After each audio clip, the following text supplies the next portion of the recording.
My son was funny, charismatic. More than anything, he always made sure he was the funny one out of the bunch. He had the jokes, he had everybody laughing all the time. My name's Aaron Sims. Vincent was my little brother. He was a good kid. He cared about people even when he was very separated from the world. He still had a really big heart. He really cared about everybody's well-beings. And yeah, he was, as everybody referenced, he was kind of the life of the party. He just wanted to make sure everybody was happy even though he was struggling himself.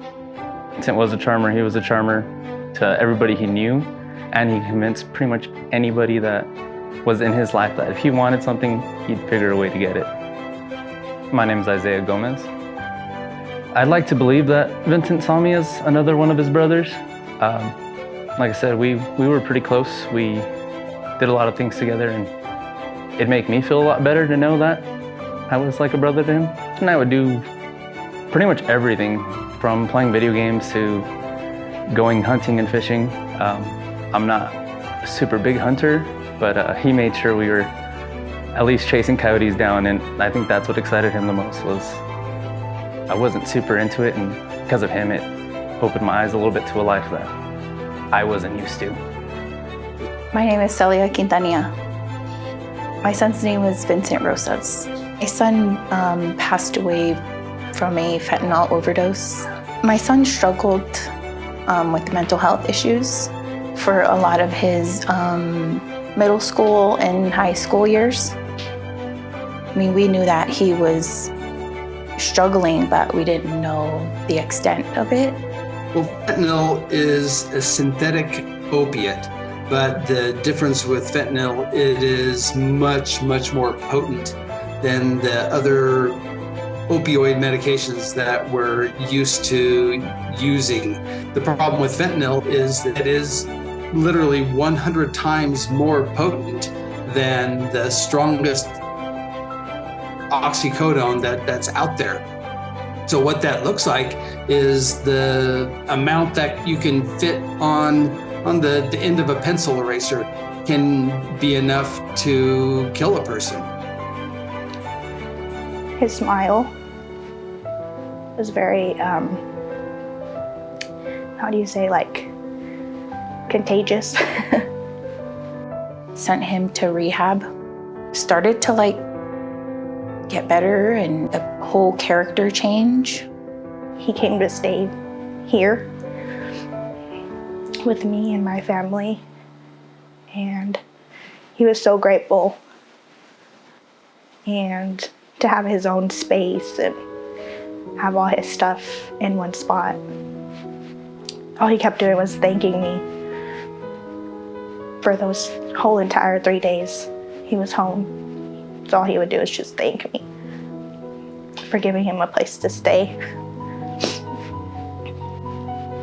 It was very nice to see the old Vincent that we missed for a while. He wasn't one to not be willing to stop his own life for somebody else.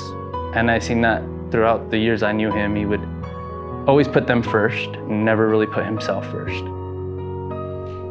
Vincent was very selfless. He did whatever he could for people to be happy.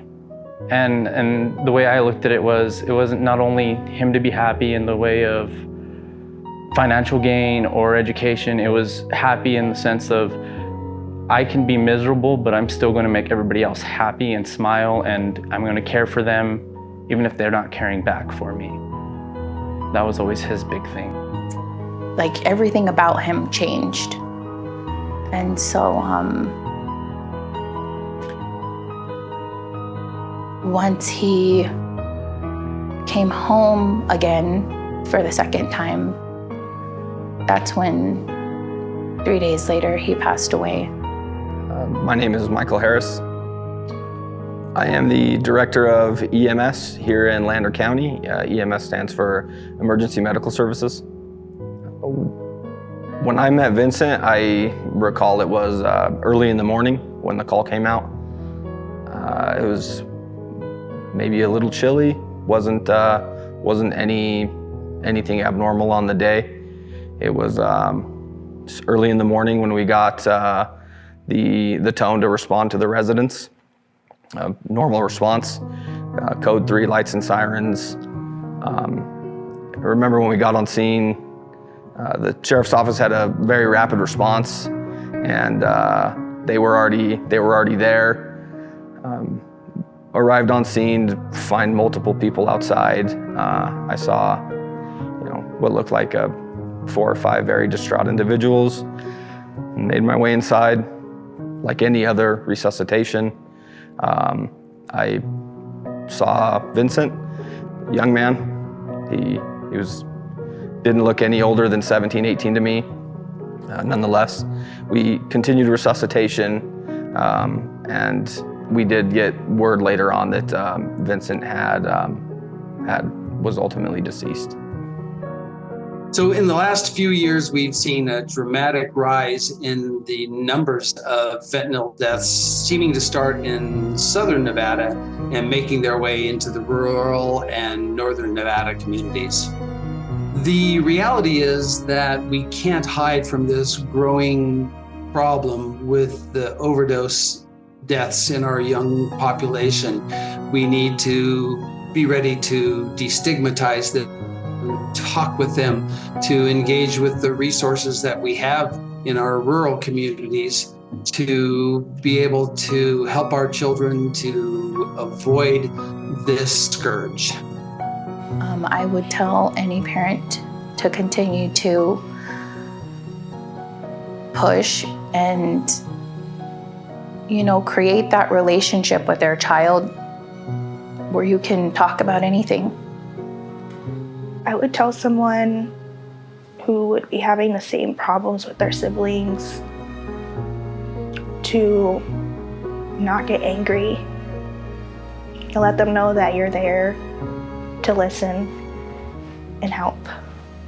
It's hard to not overstep boundaries in certain situations, but I think in a situation like this, when someone is struggling and someone is not sure of what they're trying to do in their life, show them love, show them compassion, show them how a relationship, whether it be professional or on a personal level, should be treated. And I think that would help. There are resources at the front lines that we can use, but more importantly, we need to identify the early warning signs. And really, I think the most telling, consistent sign is withdrawal from family, withdrawal from friends, withdrawal from the community.